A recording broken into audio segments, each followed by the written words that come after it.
তুরাগ তীরে চলছে জুবায়ের অনুসারীদের দ্বিতীয় পর্বের ইজতেমা। ইবাদত বন্দিগিতে মশগুল মুসল্লিরা, দিন ও দাওয়াতি আলোচনা। এখান থেকে দিয়ে দিনের কাজ করবো, ইনশাল্লাহ দিনের দাওয়াত দিব, দিনের কাজ করব। আল্লাহ যেভাবে, আল্লাহ এবং আল্লাহ রাসূল যেভাবে খুশি থাকে আমরা সেইভাবে আল্লাহর কাজ করবো ইনশাল্লাহ। এই কলমা পৌঁছার জন্য আনাচে কানাচে প্রত্যেক জায়গায় আমাদের তাবলীগের কাজ প্রচার হয়ে যায়, সবাই যেন দিনের উপর চলে। শিক্ষা মন্ত্রণালয়ের আশ্বাসে তিতুমিরের শিক্ষার্থীদের আন্দোলন স্থগিত। কমলাপুর থেকে ট্রেন ছাড়লেও চরম শিডিউল বিপর্যয়। কখন যাবে, কখন ট্রেন ছাড়বে তার কোনো নিশ্চয়তা তারা খুঁজে পাচ্ছে না এখনো। অনেক দূর থেকে আসছি, ট্রেনের এমন শিডিউল বিপর্যয় আমরা তো বুঝতে পারিনি, এমন আমরা কেউ জানি না। এটা এই ট্রেনের যে অবস্থা, বসে আছি প্রায় 2.5 ঘন্টা, এখন কখন আসবে জানি না। ঢাকা উত্তর সিটিতে গত 5 মাসে আওয়ামী দোসর খালেকের 2 পদোন্নতি, অবৈধভাবে প্রমোশন দেওয়ার অভিযোগ সচিব মাসুদ আলমের বিরুদ্ধে। দুদকের মামলায় গ্রেপ্তার সাবেক খাদ্য সচিব ইসমাইলের সম্পদের পাহাড় সাভারে করেন বাংলো বাড়ি মার্কেট, কেনেন বিঘায় বিঘায় সম্পত্তি। চাঁদপুরে ডাকাতিয়া নদীতে মাছ ধরতে প্রভাবশালীদের বাঁধ নির্মাণ, পানি সংকটে 500 হেক্টর জমির বড় আবাদ, দ্রুত বাঁধ অপসারণের দাবি। ডাকাতিয়া নদীর শাখা বেড়ায় বাঁধ দিয়া তারা মাছ ধরে। দক্ষিণ দিকের আমগুজ হইতে কোনো পানি নেই, তুমি শুকাই যেতেছে, তুমি বাঁচতে পারতেছি না, সাথ দিতে পারতেছি না। আন্দোলনের কারণে আমগো পানিটা আইতেছে না। আজকে বিগত 18-19 দিন আমরা পানি দিতে পারি না। রাঙ্গামাটিতে ঝুলন্ত সেতুতে জেটি সংকট, পাহাড়ের ঢালে ডোঙ্গর করতে হয় বোট, ঢাল পেয়ে উঠতে গিয়ে বাড়ছে প্রাণহানির ঝুঁকি। এবং চ্যাম্পিয়ন্স লিগে আল নাসরের কাছে 4-0 গোলে বিধ্বস্ত ওয়াসল। রোনালদো জোড়া গোল, ইংলিশ প্রিমিয়ারে শীর্ষ 4-এর লড়াইয়ে চেলসি। দেখছিলেন সংবাদ শিরোনাম। সংবাদ সকালের সাথে আছি চৈতি সরওয়ার। টঙ্গীর তুরাগ তীরে চলছে বিশ্ব ইজতেমার দ্বিতীয় পর্বের দ্বিতীয় দিন। জিকির, আজকার আর ইবাদত বন্দিগিতে মশগুল রয়েছেন লাখো মুসল্লি। দিন ও দাওয়াতি কার্যক্রমে ব্যস্ত সময় কাটছে মাওলানা জুবায়ের পন্থীদের। এ পর্বে 72টি দেশ থেকে আসা 3256 জন বিদেশি মেহমান অংশ নিয়েছেন। 5 ফেব্রুয়ারি দ্বিতীয় ধাপের ইজতেমা শেষে তারা নিজ দেশে ফিরবেন। এছাড়াও মুন্সিগঞ্জ, জামালপুর, মানিকগঞ্জ ও পাবনা সহ দেশের 22টি জেলার ধর্মপ্রাণ মুসল্লিরা এতে অংশ নিয়েছেন। এর আগে ইজতেমার প্রথম ধাপের আখেরি মোনাজাত শেষে তাবলিগের স্বেচ্ছাসেবক এবং গাজীপুর সিটি কর্পোরেশনের 3 শতাধিক পরিচ্ছন্নতা কর্মী আবর্জনা পরিষ্কারের কাজ শুরু করেন। বিদেশি নাগরিকদের ভোগান্তি এড়াতে পুলিশের পক্ষ থেকে ফরেন টেন্টে সাধারণ ডায়েরির ব্যবস্থা নেওয়া হয়েছে। দ্বিতীয় ধাপেও রয়েছে পর্যাপ্ত নিরাপত্তা ব্যবস্থা।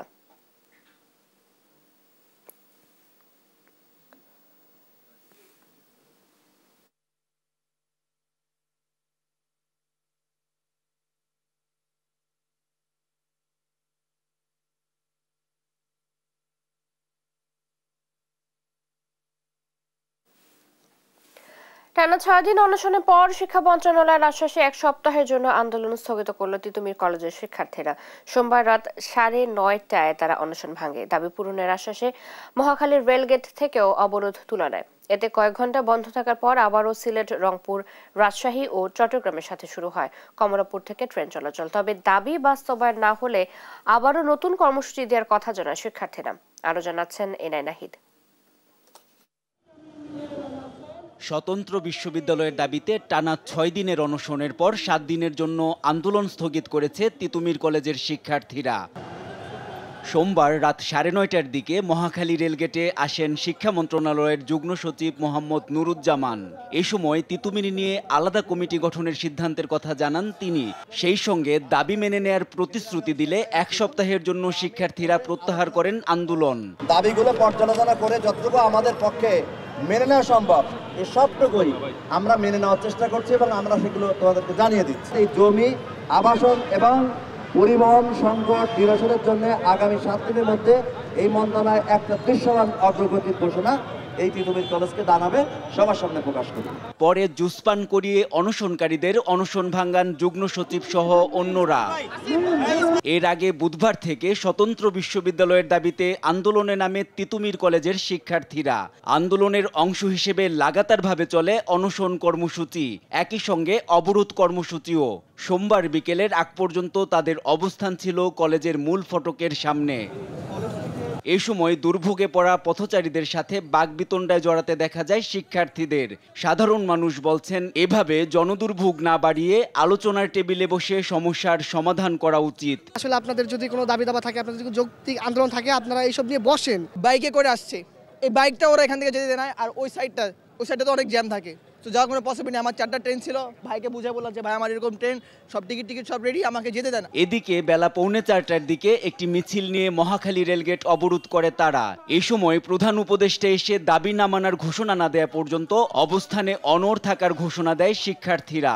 এখন কিন্তু রাজনৈতিক চাপ নাই দেশে, ওইরকম চাপ নাই যে একটা ভার্সিটি করলে রাজনৈতিক দলগুলো ক্ষুণ্ণ হবে। তো এর থেকে এখন তো সময়, এখনই মুখ্য সময় মনে করি। আজকেও যদি সেম মূল্য আমাদেরকে দিতে চায়, আমরা সেটা নেব না। এদিকে রেলগেটে অবস্থান নেওয়ায় ঢাকার সঙ্গে সিলেট, রংপুর, রাজশাহী ও চট্টগ্রামের রেল যোগাযোগ কয়েক ঘন্টা বন্ধ থাকে।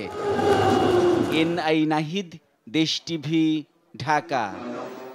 আবারও ইস্তেমার খবর জানাবো এবং ইস্তেমার খবর জানাতে এই মুহূর্তে আমাদের সাথে যুক্ত আছেন সহকর্মী হাসান মাহমুদ।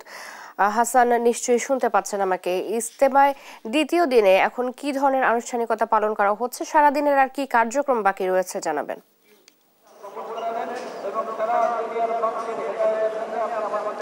চৈতি, আপনাকে ধন্যবাদ। আপনি যেমনটা বলছিলেন যে দ্বিতীয় দিনের দ্বিতীয় পর্বে যে ইজতেমা, সেটি কিন্তু সকালে আহ্বানের মধ্য দিয়ে শুরু হয়েছে এবং সেখানে আমরা দেখেছিলাম যে পাকিস্তানের মাওলানা বা খুরশিদ সাহেব তিনি কিন্তু বক্তব্য রাখছিলেন এবং সেটি কিন্তু বাংলায় অনুবাদ করে শোনানো হচ্ছিল সাধারণ মুসল্লিদের উদ্দেশ্যে। এবং আজকের যেসব বিষয়গুলো আলোচনা হয়েছিল বা আমরা এখানে বক্তব্য শুনছিলাম, সেখানে তারা বলছিলেন যে তাবলিগের যে মূল 6টি দফা আছে, অর্থাৎ কালিমা, নামাজ, ইলম ও জিকির, দাওয়াতে তাবলিগ, ইকরামুল মুসলিমিন, সহিনিয়ত, এই যে 6টি তাদের যে মূল প্রতিপাদ্য, এই সব বিষয়গুলোকে সাধারণ মানুষের কাছে কিভাবে পৌঁছায় যাবে সে বিষয়গুলো কিন্তু নিয়ে আলোচনা হচ্ছিল। এবং এখানে আমরা দেখছিলাম যে তিনি সাধারণ মুসল্লিদেরকে নির্দেশনা দিচ্ছিলেন যে আসলে প্রথমে তাদের পরিবারের, পরে সমাজ এবং বাকি সাধারণ মানুষের কাছে আসলে যে দিনের শান্তির যে বাণী, সেই বাণীগুলো আসলে কিভাবে পৌঁছে দেবে সেই ব্যাপারে কিন্তু দিক নির্দেশনামূলক বক্তব্য রাখছিলেন। আমরা সেটি কিন্তু এখন পর্যন্ত শুনছিলাম এবং আমরা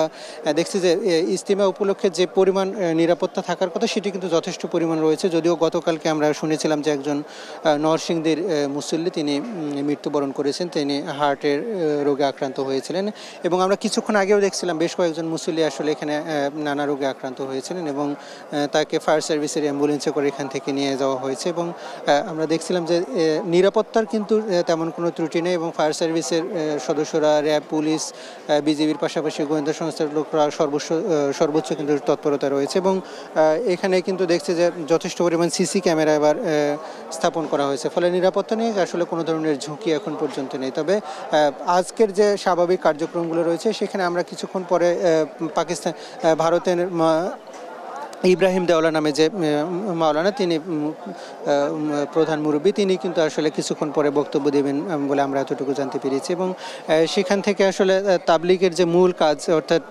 40 দিনের জন্য যে সফরের সূচি, সেগুলো কিন্তু এখন পর্যন্ত প্রস্তুত করা হচ্ছে এবং সেখানে সাধারণ মুসল্লিদের সঙ্গে আলেম এবং শিক্ষার্থীদের যে দল, সেখানে কম্বিনেশন করে আসলে এই দলগুলো সাজানো হচ্ছে এবং তাদেরকে দেশের বিভিন্ন প্রান্তে আসলে পাঠানো হবে এবং দিনের দাওয়াত কিভাবে পৌঁছানো যায় এবং শান্তির বাণী, ইসলামের যে শান্তির বাণী, সেটিকে আসলে সর্বোচ্চ লেভেলে এবং সাধারণ মানুষের মাধ্যমে আসলে কতটুকু পৌঁছানো যায়, কতভাবে পৌঁছানো যায় সে ব্যাপারে কিন্তু এখন পর্যন্ত নির্দেশনা দিয়েছে। এবং আমরা জানি যে সন্ধ্যার পরে আজকে একটি গণবিয়ের আয়োজন করা হবে, সেখানে যৌতুকবিহীন আসলে বিয়ের যে কার্যক্রম সেটি আমরা জানি যে সন্ধ্যার দিকে কার্যক্রম এখানে পরিচালনা করা হবে। তো চৈতি, এই ছিল আমার কাছে ইজতেমার ময়দান থেকে সবশেষ পরিস্থিতি। হাসান, ধন্যবাদ আপনাকে। ইজতেমার ময়দান থেকে যুক্ত ছিলেন সহকর্মী হাসান মাহমুদ। এদিকে তিতুমির কলেজের আন্দোলন ঘিরে রেল যোগাযোগে দেখা দেয় বিপর্যয়। অন্তত 20টি ট্রেনের শিডিউল বিপর্যয়ের কারণে যাত্রীরা চরম ভোগান্তিতে পড়েন। কমলাপুর রেলওয়ে স্টেশন ম্যানেজারকে অবরুদ্ধ করার ঘটনা ঘটে। শিক্ষার্থীরা অবরোধ তুলে নিলেও শিডিউল স্বাভাবিক হতে সময় লাগবে বলে জানায় কর্তৃপক্ষ। বিস্তারিত ফাহিম ইউসুফের প্রতিবেদনে। মহাখালীতে রেলপথ অবরোধের কারণে কমলাপুর স্টেশন থেকে দীর্ঘ সময়ের ব্যবধানে ছাড়ছে ট্রেন। সোমবার বিকেলের পর থেকে সারা দেশে ছেড়ে যাওয়া প্রায় সবকটি ট্রেনের শিডিউল জটিলতা দেখা দেয়। এর আগে বিকেল 3:30টার দিকে সরকারি তিতুমির কলেজের শিক্ষার্থীরা মহাখালী রেলগেটের লাইনের উপর শুয়ে রেলপথ অবরোধ করেন। এতে প্রথমে কমলাপুর স্টেশন থেকে ছেড়ে আসা উপকূল এক্সপ্রেস আটকা পড়ে। পরে ধীরে ধীরে সবকটি ট্রেনের শিডিউল বিপর্যয়ে পড়ে। বন্ধ হয়ে যায় ঢাকার সঙ্গে পশ্চিম ও উত্তরাঞ্চলের ট্রেন চলাচল। ট্রেনের এই শিডিউল বিপর্যয়ের কারণে যাত্রীরা চরম ভোগান্তিতে পড়েন। হাওড়া এক্সপ্রেসে 10:15 আমাদের ট্রেন ছাড়ার কথা ছিল, কিন্তু এখন প্রায় 11:35 হয়ে গেছে, এখনও ট্রেন ছাড়ছে না। আমি যাব সকালে সিলেট থাকবো 6টার দিকে, আমার কাজ আছে 8-9টার দিকে, আমি মনে হয় কাজটা করতে পারবো না। শুধু আন্দোলনের জন্য, ছাত্রদের আন্দোলনের জন্য আমাদের কষ্ট হচ্ছে। উপবন এক্সপ্রেস আমরা যাব সিলেটে, তো আমরা অনেক দূর থেকে আসছি, ট্রেনের এমন শিডিউল বিপর্যয় আমরা তো বুঝতে পারিনি, এমন আমরা কেউ জানি না, এটা মানে আমরা কেউ জানি না, হঠাৎ স্টেশনে এসে দেখতেছি এমন সমস্যা। ময়মনসিংহ খুবই আমি মানে আশা করে আসছি যে এখানে আসবো, কিন্তু এই ট্রেনের যে অবস্থা, বসে আছি প্রায় 2.5 ঘন্টা, এখন কখন আসবো জানি না। সব যার যার চিন্তা নিয়ে ব্যস্ত, পাবলিকের চিন্তা কেউ করতেছে না, সরকারের চিন্তা করতেছে, আমার চিন্তা আপনার চিন্তা কেউ করতেছে না। অন্যদিকে স্টেশন কর্তৃপক্ষ জানান শিডিউল স্বাভাবিক হতে সময় লাগবে। যাত্রীদের চাপের মুখে স্টেশন কর্তৃপক্ষ দেরি হওয়া আন্তনগর ট্রেনের যাত্রীদের টিকিট রিফান্ডের কথাও জানান। ফাহিম ইউসুফ, দেশ টিভি, ঢাকা। চলতি বছরকে বাংলাদেশের জন্য গুরুত্বপূর্ণ উল্লেখ করে আইন শৃঙ্খলা বাহিনীগুলোকে যুদ্ধ পরিস্থিতির মতো সতর্ক থাকার নির্দেশ দিয়েছেন প্রধান উপদেষ্টা ডক্টর মোহাম্মদ ইউনূস। সোমবার রাষ্ট্রীয় অতিথি ভবন যমুনায় নিরাপত্তা প্রধানদের সাথে উচ্চ পর্যায়ের বৈঠকে এই নির্দেশনা দেন তিনি। বলেন, যে কোনো পরিস্থিতি দ্রুত মোকাবেলার জন্য নিরাপত্তা সংস্থাগুলোকে সর্বাধুনিক যোগাযোগ সরঞ্জামের সর্বাধিক ব্যবহার করতে হবে। এ সময় পবিত্র রমজান মাসে খাদ্য ও নিত্যপণ্যের দাম স্থিতিশীল রাখতে চাঁদাবাজদের বিরুদ্ধে কঠোর ব্যবস্থা নেওয়ার নির্দেশও দেন প্রধান উপদেষ্টা।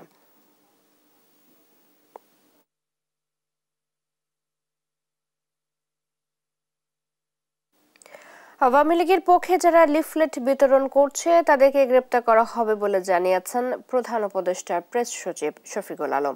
এদিকে গণ অভ্যুত্থানের পর দেশে সাম্প্রদায়িক সহিংসতায় 23 জন হত্যার শিকার হয়েছেন। বাংলাদেশ হিন্দু বৌদ্ধ খ্রিস্টান ঐক্য পরিষদে প্রকাশ করা এমন প্রতিবেদন সত্য নয় বলে জানিয়েছেন প্রধান উপদেষ্টার উপপ্রেস সচিব আজাদ মজুমদার। তারেক মাহমুদ সুজনের প্রতিবেদন। সোমবার সন্ধ্যায় রাজধানীর ফরেন সার্ভিস একাডেমিতে সমসাময়িক বিষয় নিয়ে সংবাদ সম্মেলন করেন প্রধান উপদেষ্টার প্রেস উইং। এ সময় গণ অভ্যুত্থানের পর দেশে সাম্প্রদায়িক সহিংসতায় 23 জন হত্যার শিকার হয়েছেন। বাংলাদেশ হিন্দু বৌদ্ধ খ্রিস্টান ঐক্য পরিষদের প্রকাশ করা এমন প্রতিবেদন সত্য নয় বলে জানান প্রধান উপদেষ্টার উপপ্রেস সচিব আজাদ মজুমদার। 23টি হত্যাকাণ্ডের কথা বলেছেন, তা সরকার এই তালিকাটা সংগ্রহ করেছে। একটি ঘটনার সঙ্গেও সাম্প্রদায়িক কোনো সহিংসতার কোনো ধরনের সম্পর্ক পাওয়া যায় না।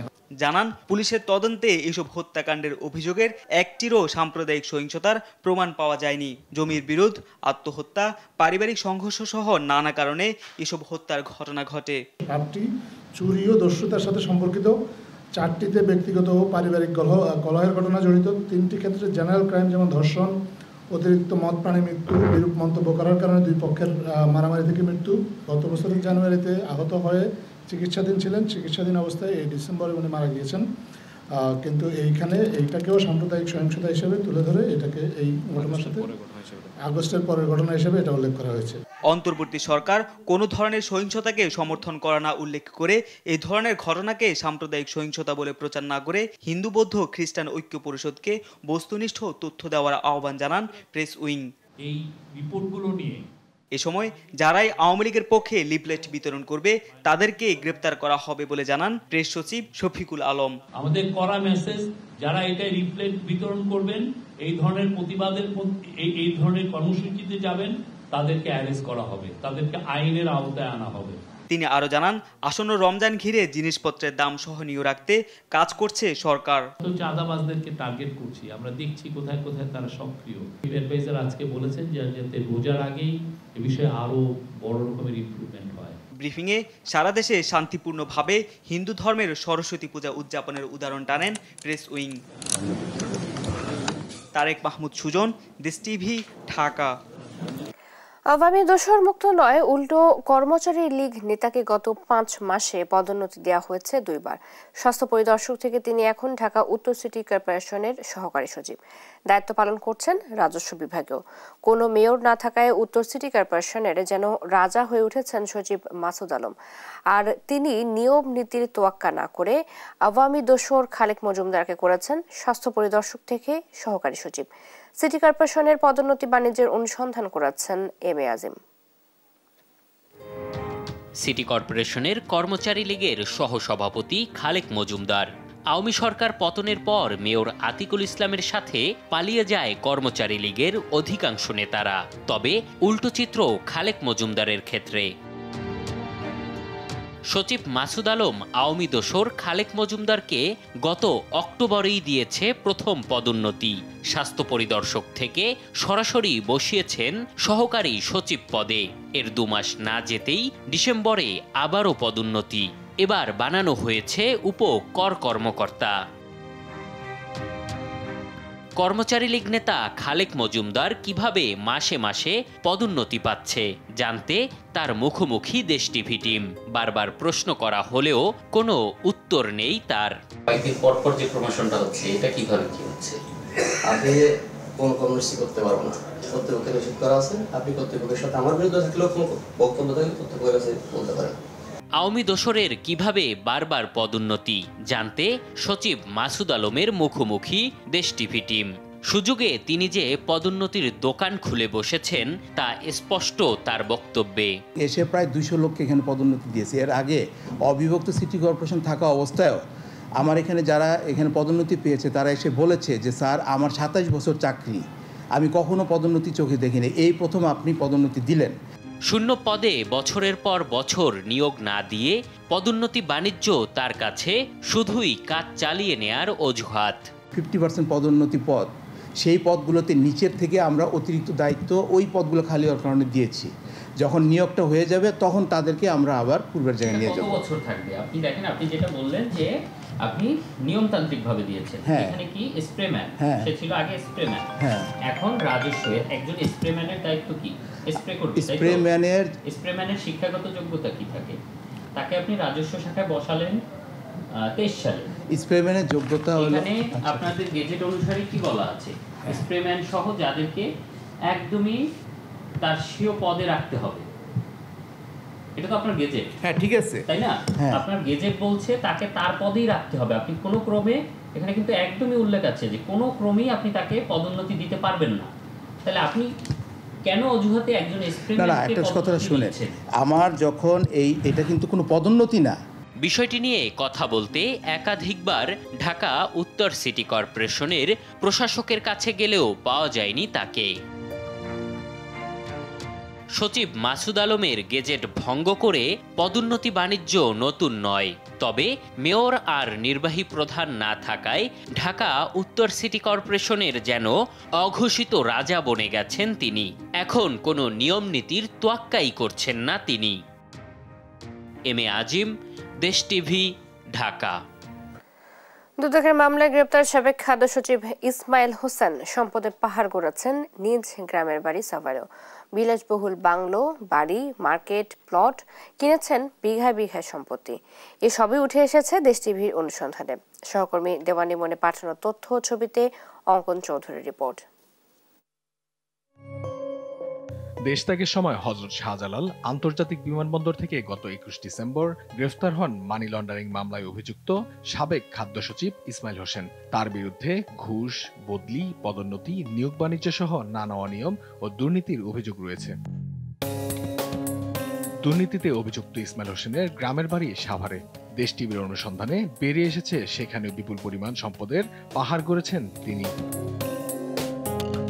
এসব সম্পত্তির মধ্যে রয়েছেন সাভারের ব্যাংক কলোনি পদ্মা প্রিন্টার্সের পাশে মার্কেট, তার পাশে বাউন্ডারি করা প্লট, ব্যাংক কলোনি এলাকায় এ ব্লকে 3 তলা বাড়ি, নামাগেন্ডা আল মুসলিম প্রজেক্টের পাশে সীমানার প্রাচীর করা 26 শতাংশের প্লট, সাদাপুর আওয়াল মার্কেট এলাকায় 46 ও 108 শতাংশের 2টি সীমানা প্রাচীর করা প্লট, কাজীপাড়া ট্যাঙ্গাইর এলাকায় 156 শতাংশের উপরে নির্মিত বিলাসবহুল বাংলো বাড়ি, এর পেছনে একটি প্লট ও জলাশয়, চাকুলিয়া এলাকায় পুরনো বসত বাড়ির পাশে 66 শতাংশের জমি, সাথে অসম্পূর্ণ একতলা নির্মাণাধীন বাড়ি ও বনগাঁও নামায় নদীর পাড়ে কিনেছেন কয়েক একর জমি। এছাড়া সাভার ও রাজধানীর বিভিন্ন অভিজাত এলাকায় নামে বেনামে রয়েছে একাধিক প্লট। এখানে এই যে আমরা বাংলা আছে জমি 5-6 বিঘা এরকম হবে, 5-6 বিঘা। এই জায়গা আছে শশীবের মনে হয় ইসমাইল শশীবের। কত ভাড়া দেন? এটা 3000 টাকা ভাড়া দেয়। 7-8 বছর আগে ওই 15 ডিসিম জায়গা কিনছিল। এক সময় মাটির ঘরে বসবাস করা ইসমাইল চাকরিতে যোগদানের পর থেকেই দুর্নীতির মাধ্যমে ফুলে ফেপে উঠেছেন। পরিবারের সদস্যদের উন্নত দেশে সেটেল করে তাদের মাধ্যমে দেশের বাইরে অর্থ পাচারের পাশাপাশি গড়েছেন স্ত্রী সন্তানের নামেও বিপুল সম্পত্তি। কিভাবে ইসমাইল এত সম্পত্তির মালিক হলেন এই বিষয়ে কথা বলতে রাজি নন ইসমাইলের পরিবারের কেউ। বক্তব্য দেওয়ার মতো মনে করেন অবস্থায় নাই, আপনারা যা ওইখান থেকে যা বক্তব্য আনছেন ওইটা করেন। দুর্নীতির মাধ্যমে ইসমাইল হোসেনের গড়ে তোলা সম্পত্তি বাজেয়াপ্ত করে রাষ্ট্রীয় কোষাগারে জমা করার দাবি জানান সাভারের সচেতন নাগরিক কমিটির সদস্যরা। তার সমস্ত সম্পত্তি টাকা পয়সা সিজ করে রাষ্ট্রীয় কোষাগারে আনার একান্ত দরকার। দুদক যদি এটা তদন্ত করে এই দুর্নীতির অর্থ এবং সম্পদ এবং যদি আনতে পারে তাহলে এই দেশের মানুষের ভাগ্য উন্নয়নে এটা কাজে লাগবে। রাষ্ট্রের গুরুত্বপূর্ণ দায়িত্ব থেকে দুর্নীতির মাধ্যমে সম্পদের পাহাড় গড়া ইসমাইল হোসেনের মতো দুর্নীতিবাজরা যেন কোনোভাবেই আইনের ফাঁকফোকর দিয়ে বেরিয়ে আসতে না পারে, এমনটাই দাবি সচেতন মহলের। অঙ্কন চৌধুরী, দেশ টিভি। সিরাজগঞ্জ 3 আসনের সাবেক সংসদ সদস্য ডাক্তার আব্দুল আজিজকে গ্রেপ্তার করেছে র্যাব। সোমবার দিবাগত রাতে রাজধানী কলাবাগান থেকে তাকে গ্রেপ্তার করে র্যাবের একটি দল। বিষয়টি নিশ্চিত করেছেন র্যাব 2 এর সহকারী পরিচালক খান আসিফ তপু। তিনি জানান, সিরাজগঞ্জের তারাস থানার হত্যা চেষ্টা মামলায় গোপন তথ্যের ভিত্তিতে র্যাব 2 তাকে গ্রেপ্তার করে। সংশ্লিষ্ট মামলায় আইনানুগ পদক্ষেপ গ্রহণে তাকে রাতে সিরাজগঞ্জের তারাসে পাঠানো হচ্ছে।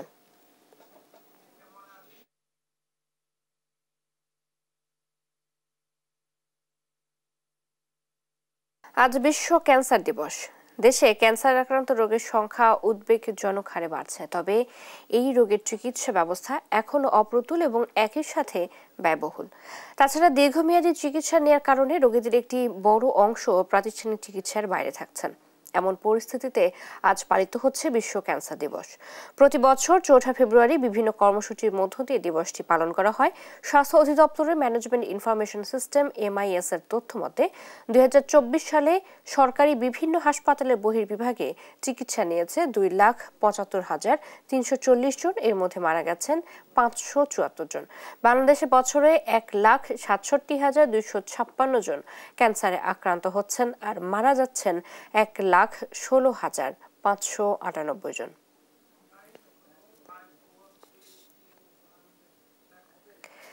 চাঁদপুরে ডাকাতিয়া নদীতে বাঁধ দিয়ে মাছ ধরায় পানি সংকটে পড়েছে হাজারো কৃষক ও নদী পাড়ের বাসিন্দারা। স্থানীয় একটি প্রভাবশালী মহল মাছ শিকারের জন্য পানি নিষ্কাশন করায় প্রায় 500 হেক্টর জমির বড় আবাদ ব্যাহত হচ্ছে। স্থানীয় কৃষকদের দাবি, দ্রুত সময়ের মধ্যে নদীর বাঁধ অপসারণ করে পানির ব্যবস্থা করা। দ্রুত সংকট নিরসনের আশ্বাস দিয়েছে উপজেলা প্রশাসন। সহকর্মী শরীফ আহমেদের তথ্য ও চিত্রে বিস্তারিত অঙ্কন চৌধুরীর রিপোর্টে। চাঁদপুরের ফরিদগঞ্জের 5 নং গুপ্তি পূর্ব ইউনিয়নের গল্লাক বাজারের পূর্ব পাশের ব্রিজের দক্ষিণে বাঁধ নির্মাণ করে মাছ শিকার করায় এক পাশে পানি থাকলেও অপর পাশে নেই পানি। এতে গল্লাক থেকে শুরু করে দক্ষিণ লক্ষ্মীপুর জেলার কাটাখালী পর্যন্ত হুমকিতে পড়েছে প্রায় 500 হেক্টর আবাদি কৃষি জমি।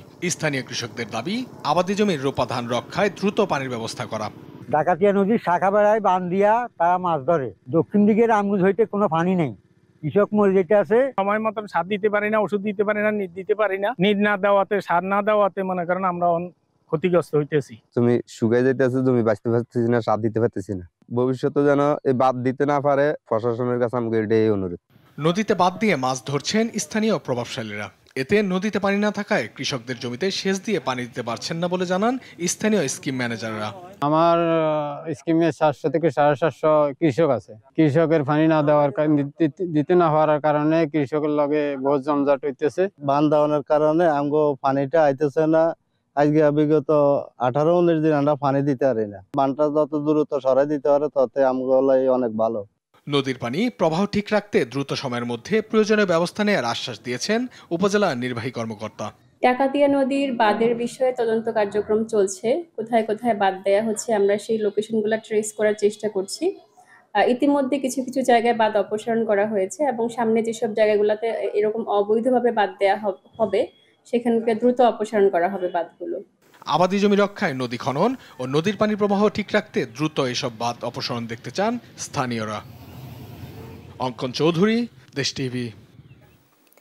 দেশের সবচেয়ে দরিদ্র জেলা মাদারীপুর, সবচেয়ে গরিব উপজেলা মাদারীপুরের ডাসার। 30 ডিসেম্বর বাংলাদেশ পরিসংখ্যান ব্যুরোর দারিদ্র্য মানচিত্র 2022 প্রকাশিত এই প্রতিবেদন নিয়ে তীব্র প্রতিক্রিয়া স্থানীয়দের। বিল অঞ্চল অধ্যুষিত নতুন উপজেলা ডাসার জেলার মধ্যে অনুন্নত ও দারিদ্র হলেও মাদারীপুর জেলার বিষয়টি কোনোভাবেই মানতে পারছেন না তারা। তবে সংশ্লিষ্ট প্রকল্প পরিচালকের দাবি, আন্তর্জাতিক সংস্থাদের দিয়ে তৈরি হয়েছে এই গবেষণাপত্র। সহকর্মী শিবশঙ্কর রবিদাসের তথ্য ও ছবিতে বিস্তারিত জানাচ্ছেন শামীম হোসেন। বাংলাদেশ পরিসংখ্যান ব্যুরোর প্রকাশিত দারিদ্র্য মানচিত্রের পরিসংখ্যানে দেখা গেছে মাদারীপুর জেলার দারিদ্র্যের হার 54.4%। এখানকার ডাসার উপজেলার দারিদ্র্যের হার 63.2%, যা সারা দেশের মধ্যে সর্বোচ্চ। আর দেশের সবচেয়ে ধনী থানা ঢাকার পল্টন, জেলা হিসেবে সবচেয়ে ধনী নোয়াখালী। 5টি ইউনিয়ন নিয়ে 2021 সালে গঠন করা হয় মাদারীপুরের ডাসার উপজেলা। নতুন এই উপজেলায় নেই নিজস্ব উপজেলা পরিষদ ভবন সহ প্রয়োজনীয় সুযোগ সুবিধা। যোগাযোগ ব্যবস্থা অপ্রতুল। বিল অঞ্চল অধ্যুষিত এলাকাটিতে উৎপাদনমুখী শিল্প কারখানা নেই। অনেক জমি এক ফসলি হওয়ার ফলে এই উপজেলাটিতে দারিদ্রতা চোখে পড়ার মতো। ডাসারের প্রান্তিক মানুষ তাদের সীমাবদ্ধতার কথা জানালেও এমন রিপোর্ট নিয়ে দ্বিমত রয়েছে। তবে অন্য উপজেলার মানুষরা অনেকটাই বিস্মিত ও ক্ষুব্ধ।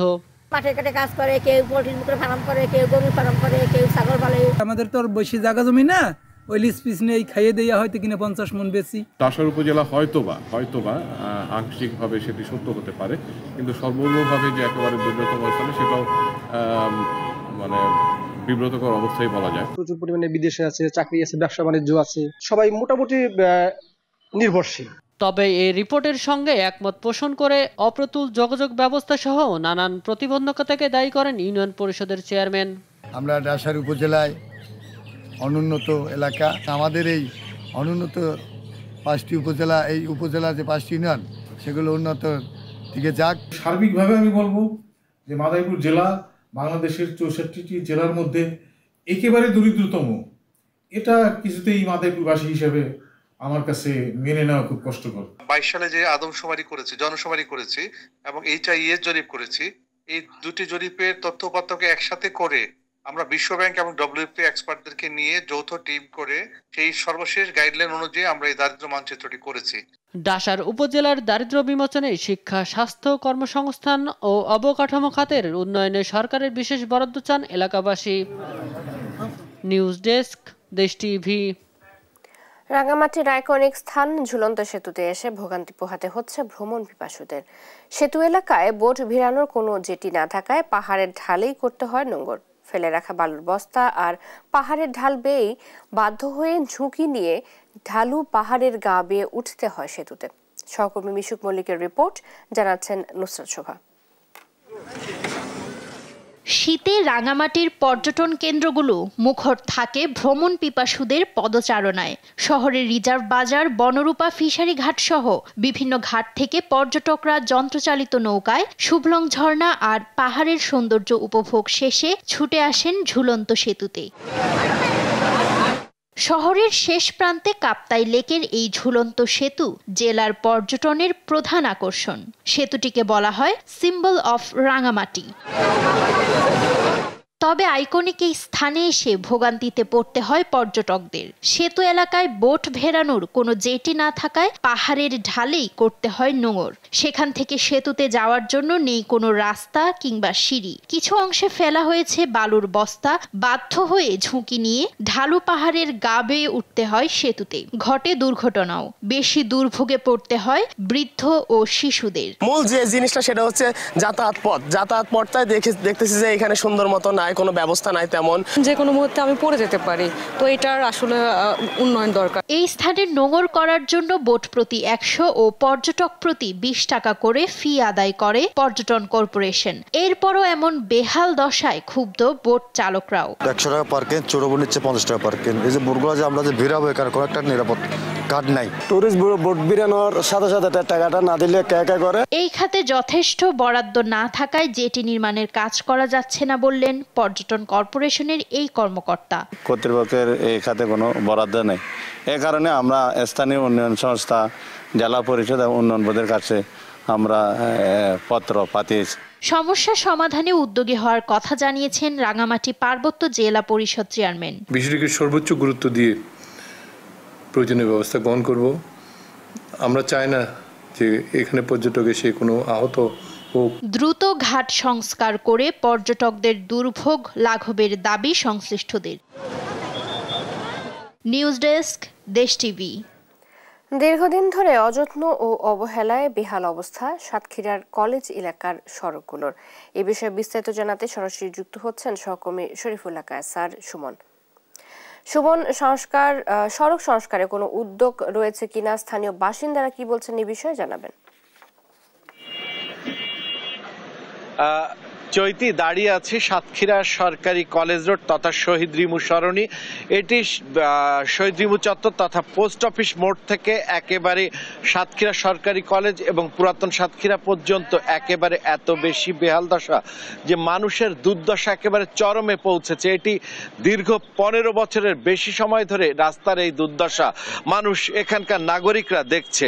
এই অবস্থায় মানুষ বিভিন্ন সময়ে দাবি তুলেছে, আন্দোলন করেছে, সড়ক অবরোধ করেছে, কিন্তু এই রাস্তার কোনো সংস্কার মানুষ দেখেনি। এত দূর অবস্থা যে আমি এই রাস্তায় সকাল থেকে এখানে অবস্থানরত অন্তত 8টি ভ্যান রিক্সাকে নষ্ট হতে দেখেছি। আমি একজন রিক্সা চালকের সাথে কথা বলছি। কি অবস্থা ভাই? রাস্তার অবস্থা খুবই খারাপ, রাস্তা বেহাল দশা, আমাদের যাওয়া আসার প্রচন্ড কষ্ট হয়। আর এখানে একটা রুগীও নিজে গেলে প্রচন্ড কষ্ট। রাস্তা বিরাট খারাপ, আমাদের বিশাল কষ্ট হচ্ছে, রাস্তা খুবই খারাপ হয়ে গেছে। যেমনটি শুনছিলাম চৈতি, এই সড়ক ধরেই সাতক্ষীরা সরকারি কলেজ, এই সড়ক দিয়েই সাতক্ষীরা সরকারি বালক বিদ্যালয় বা উচ্চ বালিকা বিদ্যালয় এবং একই সাথে সমবায়, সমাজসেবা, জজের জেলা দায়রা জজের বাংলো, জাতীয় গোয়েন্দা সংস্থা, টিএনটি, এই সরকারি কলেজ, এই সড়ক ধরেই সবকিছুই লক্ষ মানুষের যাতায়াত হওয়া সত্ত্বেও এই রাস্তাটি 15 বছর ধরে অবহেলায় একেবারে গড়িমসি করেই পৌর কর্তৃপক্ষ এই দুর্দশার মধ্যে সাতক্ষীরার পৌর নাগরিকদেরকে রেখেছে। এ ব্যাপারে আমরা পৌর কর্তৃপক্ষের সাথে কথা বলেছি, তারা হবে বলে প্রতিবারই এই 15টি বছর ধরেই কিন্তু এই নাগরিকদেরকে অবহেলার মধ্যে রেখেছে। এই ছিল সাতক্ষীরা সরকারি কলেজ সড়কের সর্বশেষ। চৈতি, সুমন, ধন্যবাদ আপনাকে।